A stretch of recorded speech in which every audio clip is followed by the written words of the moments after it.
Eh toi là, tu ne cours pas vite. Vraiment pas vite. Ça fait des années que tu rêves de courir plus vite et pourtant t'as jamais trouvé le moyen d'y arriver. Dans cette vidéo, tu vas avoir tous les astuces et techniques qui vont te permettre d'exploser ta vitesse. Que ça soit d'un point de vue exercice ou programme d'entraînement, à la fin de cette vidéo, tu auras tout.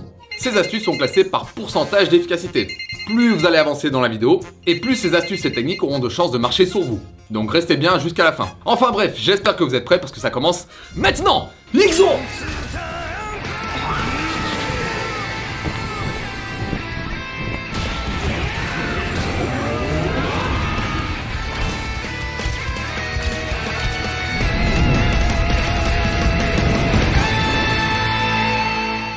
Cette vidéo, c'est 15 astuces pour courir plus vite.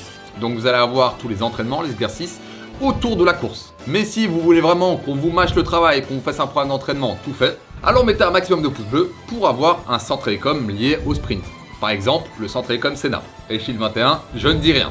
Ou même, aujourd'hui on parle de vitesse, mais si vous voulez un 15 astuces axé cardio, donc 15 astuces pour avoir un cardio infini, alors je veux 13 000 pouces bleus. Donc, soit l'un, soit l'autre, mais je veux les 13 000 pouces bleus. On peut donc commencer. Première astuce, le plus important c'est de découvrir quel type de coureur vous êtes à la base. Donc, il y a un truc très simple à faire, c'est vous allez sur Google, vous tapez MyProtein et vous utilisez le code MANGA. Le code MANGA sur MyProtein, moins 40% de réduction aujourd'hui et seulement aujourd'hui. Donc foncez, vêtements de sport, compléments alimentaires pas cher, je le rappelle, la whey qui dépanne, on l'aime bien. Donc merci à tous ceux qui utilisent le code MANGA, je vous remercierai jamais assez. Non voilà, sans déconner, je sais, vous ne vous faites plus avoir, je trouverai d'autres moyens. Mais bref, tout ça pour dire que la première astuce, elle est vraiment définie autour de quel type de coureur êtes-vous. Il faut savoir qu'il existe des coureurs qui sont soit terriens, soit aériens. Et ça, c'est dû aux préférences motrices. Ce n'est pas dû qu'à la course, c'est aussi dû à la vie de tous les jours. C'est depuis votre naissance, vous avez certaines préférences. Donc ces préférences qui sont dites aériennes ou terriennes, vous pouvez les tester dès maintenant. Vis-à-vis de votre course, qu'est-ce que ça veut dire ? Un coureur qui aura une foulée aérienne ou plus terrienne aura déjà une course assez différente, d'un point de vue foulée, mais aussi d'un point de vue engagement musculaire. Alors, si vous voulez savoir quel type de profil vous avez pour la course, vous pouvez vous filmer en train de courir, et là, vous pouvez voir qu'est-ce qui touche le sol en premier sur votre pied. Le profil terrestre aura tendance à engager avec le talon, alors que le profil dit aérien aura tendance à engager avec l'avant du pied. À partir de là, vous savez déjà le type de foulée que vous avez plus ou moins de base. D'ailleurs, il y a un autre test que vous pouvez faire. Donc là, il n'y a pas d'arnaque, il n'y a pas d'OP, il n'y a pas de je sais pas quoi. Asseyez-vous sur une chaise. Faites-le vraiment. Faites-le vraiment. Asseyez-vous sur une chaise, laissez pendre vos bras. Donc laissez tomber vos bras. Et ensuite, relevez-vous. C'est au moment de vous relever, observez si votre tête dépasse vos pieds. Si votre tête dépasse vos pieds, alors vous aurez plus un profil aérien. Alors qu'à l'inverse, si votre tête reste bien vers l'arrière de vos pieds, alors vous aurez plus un profil terrestre. Bon, je ne l'ai pas précisé sur l'astuce précédente, mais ce premier bloc d'astuces, donc sûrement les 5 premières, est tout ce qui est autour de la course. Donc comme ça vous le savez, et donc cette astuce est très simple et très logique, parce qu'elle consiste d'avoir les bons outils. Le premier outil, on en a parlé plus tôt, c'est n'hésitez pas à filmer votre course. Et ensuite vous pouvez analyser votre foulée et essayer de tendre vers une amélioration.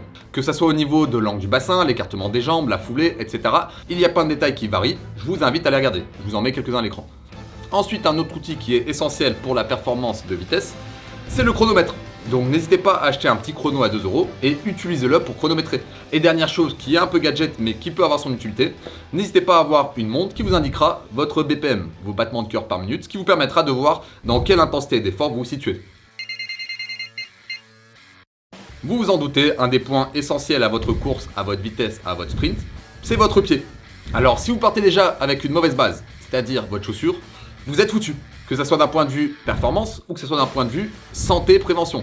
Si vous avez un objectif très sérieux que vous voulez vous mettre pendant des mois sur l'amélioration de votre sprint, alors je vous invite déjà à voir un podologue. Donc le podologue va analyser votre foulée, il pourra voir si vous avez des problèmes, par exemple les pieds plats, des valgus au genou, etc. Et il pourra vous conseiller des semelles adaptées à vos pieds. À partir de là, trouvez les bonnes chaussures. Donc il existe différents modèles adaptés à ce que vous voulez faire, mais n'hésitez pas à demander au vendeur le modèle qu'il vous faut pour du sprint. Et là, au moins, niveau matos, vous serez assuré. Si vous avez un tronc instable pendant votre course, vous allez avoir d'énormes déperditions de force et d'énergie. Et en gros, vous allez être moins performant. Donc vous en doutez, ici, il faut renforcer la sangle abdominale, la masse sacro-lombaire et tout ce qui touche à la stabilité de ce tronc pendant votre course. Les exercices, ils sont vus et revus, mais ça n'empêche pas qu'ils restent essentiels. Donc, vous avez par exemple le gainage, sur toutes ses formes, avant, côté, arrière. Et vous pouvez même rajouter des exercices qui travailleront un peu plus les fléchisseurs de hanches, notamment les relevés de jambes, genoux, etc. Le mouvement des bras, il est essentiel à une bonne course. Alors vous allez me dire, mais Idriss, espèce d'imbécile, on court avec les jambes? Eh ben oui, c'est une évidence. Mais cependant, vous pouvez rajouter énormément d'énergie à votre course avec vos bras. Alors, quand on parle de mouvement de bras, on parle essentiellement de deltoïde antérieur et de grand dorsal grand rond. Deux exercices qui pourraient aller dans le sens du renforcement de ces muscles, c'est les tractions et le développé militaire. Et pour du plus spécifique, vous avez le kettle swing comme d'hab, ou le tirage neutre unilatéral qui va plus aller dans l'amplitude de votre mouvement. Astuce suivante, échauffement et étirement dynamique. Pour avoir une meilleure performance, c'est bien d'avoir de la mobilité, c'est bien d'avoir de la souplesse. Cependant, trop de souplesse peut ralentir votre course. Donc la rigidité, c'est aussi une qualité qu'on utilise. Tout dépend des muscles et de l'amplitude dont vous avez besoin. Donc le meilleur compromis que vous pouvez avoir lors de l'entraînement, c'est lors d'un échauffement, réaliser des étirements dynamiques. Plusieurs études ont montré des progressions significatives lors d'un échauffement dynamique. Et ça comparé à aucun étirement ou comparé à des étirements statiques. Donc vous en avez quelques-uns à l'écran, n'hésitez pas à chercher plus sur internet, mais les étirements dynamiques avant une course, c'est une bonne chose, gardez-les. Ce qui va faire défaut à beaucoup de débutants qui veulent commencer la course, c'est leurs appuis. Le travail autour des appuis est très mal fait. Donc bien entendu, on a tout ce qui touche à l'extension du pied, à la flexion plantaire. Donc là, c'est un travail autour des mollets, on connaît, mais par contre, personne ne travaille le mouvement antagoniste, la flexion dorsale. Et là, en plus d'avoir un rôle énorme au niveau de la prévention, par exemple, il suffit de mal fléchir le pied pendant votre course pour que vos tendons d'Achille prennent beaucoup plus de tension. Mais en plus, ces muscles antagonistes, notamment le tibial antérieur, vont restituer l'énergie. Donc ils participent même à la performance. Donc la stabilité aidera pour la performance au final. Pour évoluer sur ces points, prenez le temps de faire du travail de pied. Donc vous avez des élastiques, des poids, etc. Choisissez la méthode qui vous convient, mais faites-le un minimum. La pliométrie, l'élasticité des muscles. Comme d'hab, pour tout sport, c'est une notion super importante. Donc il faut que vous appreniez à travailler avec cette composante élastique et aussi avec cette composante réflexe. Et la pliométrie, c'est le meilleur moyen pour ça. Donc là, je me répète, vous avez par exemple les drop jumps, les box jumps, etc.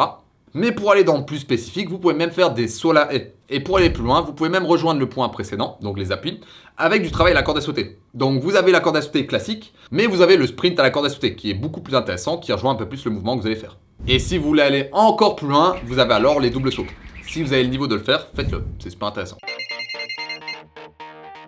Lors de votre course, vos muscles vont être soumis à des très grandes forces. Et là, on parle notamment des ischios. S'ils ne sont pas entraînés à résister à cette force, alors vous pouvez très vite vous blesser. En plus d'avoir des ischios qui peinent dans la performance. Donc là, vous avez un exercice super efficace pour la force négative qui est utilisé par énormément de préparateurs physiques. C'est le curl nordique. Il a l'air dangereux, dit comme ça. Normalement, à l'écran, vous le voyez, ça a l'air dangereux. Mais au final, c'est un exercice les plus intéressants pour la prévention et pour la blessure. En plus de renforcer vos ischios comme jamais. Astuce suivante, on a un groupe musculaire qui est négligé par énormément de pratiquants, qui est sous-estimé, alors qu'il a été démontré que les athlètes qui avaient ce muscle, ce groupe de muscles plus renforcé que la moyenne, avaient des meilleurs sprints. Là, on parle du psoas. Pendant votre course lors d'une foulée, le psoas va avoir énormément d'activation musculaire. Par rapport aux autres muscles, il est assez présent d'ailleurs. Et donc un travail visant à renforcer ce muscle peut être super intéressant. Par contre, attention, un psoas trop raide, trop rigide, etc. peut commencer à tirer dans le bas du dos. Donc il devrait être couplé à un travail de souplesse au niveau du psoas. Niveau exercice, ce que vous pouvez faire, c'est soit des relevés de genoux classiques, des relevés de jambes classiques, ou alors vous pouvez le travailler à l'élastique, ou même comme Usain Bolt avec un poids à la cheville. Dans tous les cas, ne négligez pas ce muscle. Lors d'un sprint, on cherche à atteindre un point A à un point B. C'est une évidence. Et on essaye d'aller à sa vitesse maximum le plus vite possible. Plus on va tarder à l'atteindre, plus on va être lent sur la durée. Vous l'avez donc compris, ce qu'on cherche à travailler, c'est la force explosive, votre capacité à démarrer très vite. Contrairement à la détente, où la force explosive peut se résumer à un mouvement, là pour la course c'est un peu différent. On va parler de force explosive dans votre capacité à démarrer très vite. D'un point de vue musculaire, les muscles qui ont participé à cette force explosive lors justement d'un sprint, ça va être avant tout les grands fessiers, assistés des mollets, donc jumeaux et solaires, et même un peu des quadris. Alors je vais rien vous apprendre, vous connaissez les exercices pour renforcer ces muscles, mais pour entrer dans le plus spécifique, voici ce que vous pouvez faire. Pousser ou tirer un chariot lesté. N'hésitez pas à vous arrêter dès que vous avez pris trop de vitesse pour justement accentuer ce travail autour de la force explosive.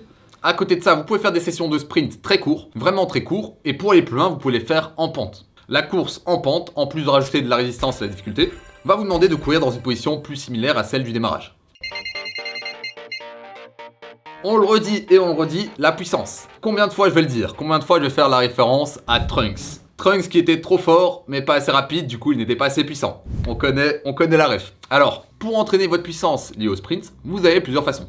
En salle, vous avez ce qu'on appelle la méthode bulgare, donc alterner un exercice lourd avec un exercice léger. D'ailleurs, il a été démontré que de grosses performances au squat pouvaient avoir un lien avec la vitesse de sprint. Mais attention, et je suis le premier à le dire, si vous n'aimez pas cet exercice, que vous n'avez pas la technique ou la mobilité pour, alors ne vous cassez pas la gueule dessus tant que vous n'êtes pas prêt. Mais bref, ça pour dire que le squat lourd, le squat en force, est un très bon exercice pour améliorer votre puissance. Mais il ne faut pas que ça. Le soulevé de terre peut aussi être efficace. En extérieur, un entraînement qui peut être intéressant, c'est le sprint avec parachute ou avec charge à tirer. Je l'avais dit tout à l'heure, le point le plus important, c'est la technique et la pratique. Donc ça, c'est pas moi qui vais vous l'apprendre. Trouvez un coach, trouvez des vidéos et pratiquez. Pratiquez, pratiquez, pratiquez, comme Netero qui répète le même mouvement jour après jour, c'est la même chose. La pratique va au-delà de tout. La technique, la coordination neuromusculaire, tout. Mais par contre, ce que je peux vous apporter, c'est des outils d'entraînement qui peuvent vous aider à renforcer ce point justement. Et là, on peut parler d'entraînement de vitesse. J'irais même plus de course en survitesse. Alors, comment est-ce qu'on pourrait faire pour courir plus vite que ce qu'on peut déjà faire? La méthode est simple, courez en pente. Mais cette fois-ci, en pente descendante. Alors, ça a l'air casse-gueule, ne prenez pas une pente trop pentue. Prenez une pente qui va de moins 1 degré à moins 3 par exemple. Enfin, vous le verrez. Et là, vous pouvez travailler vos sprints. Cependant, je vous préviens, faites attention. C'est un entraînement que je conseille déjà aux plus expérimentés. Mais si vous êtes capable de le faire sans vous blesser, les résultats peuvent être incroyables. En parallèle, en salle, on a un autre moyen, c'est simplement les tapis de course. Avec les tapis de course, vous pouvez courir un peu plus vite que ce que vous pouvez faire, de par le fait d'être assisté par le tapis, etc. Mais par contre, faut assumer, parce que le tapis s'arrête pas. Si vous vous plantez, vous êtes dans le mur, vous êtes dans le décor. Donc voilà, à vos risques et périls. Vous l'avez donc compris, tous ces points, c'est ce que vous pouvez rajouter autour de la course. Vous pouvez vous composer des entraînements autour de sessions de course, et si vous êtes assidu, alors vous aurez des progrès à tous les coups. Comme je vous l'ai dit, si vous voulez un programme d'entraînement tout fait, n'hésitez pas à le dire dans les commentaires, et à mettre des pouces bleus. Et pour finir, voici 3 points bonus. Tout d'abord, la fréquence d'entraînement et la récupération. Ce qui est lié à la course, au sprint, etc. Vous ne pouvez pas le faire tous les jours. Vous allez vous griller. Donc arrangez-vous pour avoir 2 voire 3 entraînements où vous êtes à fond et arrangez-vous pour bien espacer vos jours de repos. À côté de ça, n'hésitez pas à optimiser votre récup avec des automassages, des étirements, etc. Deuxième point, le poids de corps. Vous vous en doutez, plus vous êtes lourd avec un rapport de muscle-masse grasse un peu foireux, et plus votre course va en être affectée. Et même si vous êtes super musclé, si vous êtes trop lourd, c'est pas intéressant. Par exemple, moi, proche des 100 kg, vous pouvez être sûr que ma course n'est pas la même qu'à 85 kg. Donc questionnez un peu votre physique, si votre objectif est le sprint, alors il pourra aller de pair avec une sèche par exemple. Et le dernier point, vous le savez, on l'attend, on le connaît, c'est la génétique. Ceux qui sont faits pour sprinter, généralement, le savent déjà. Ils le savent déjà, alors il y a des facteurs pour lesquels vous ne pourrez rien faire. L'élasticité des tendons, les points forts musculaires, les préférences motrices, ça par exemple c'est quelque chose de défini, et même les leviers, le centre de gravité. Tout ça pour dire que cette vidéo vous permettra de progresser. Donc je vous encourage à tous, si vous avez l'objectif de sprinter, de questionner tous les points, de voir ce qui vous manque et de travailler dessus. Mais par contre, ne vous comparez pas aux gars d'à côté. Restez uniquement sur vous-même. Et c'est comme ça que vous serez les plus forts. En tout cas, les plus forts que vous pouvez être. Donc voilà, c'est sur ce mot que je vais vous laisser. Dans les mois qui vont venir, je vais pas trop en dire, mais il y a de très grosses pépites qui arrivent. Donc je compte sur vous, parce que là, il va y avoir de très gros projets. Je compte sur vous, si vous voulez voir des trucs de malade, pour activer la cloche. Activer toutes ces putains de cloches. Et par contre, si la chaîne ne vous intéresse plus, etc., bah désabonnez-vous. Ouais, je suis un mauvais businessman. Bon, en attendant la prochaine vidéo, mangez bien, dormez bien et entraînez-vous bien. Sur ce, Jana!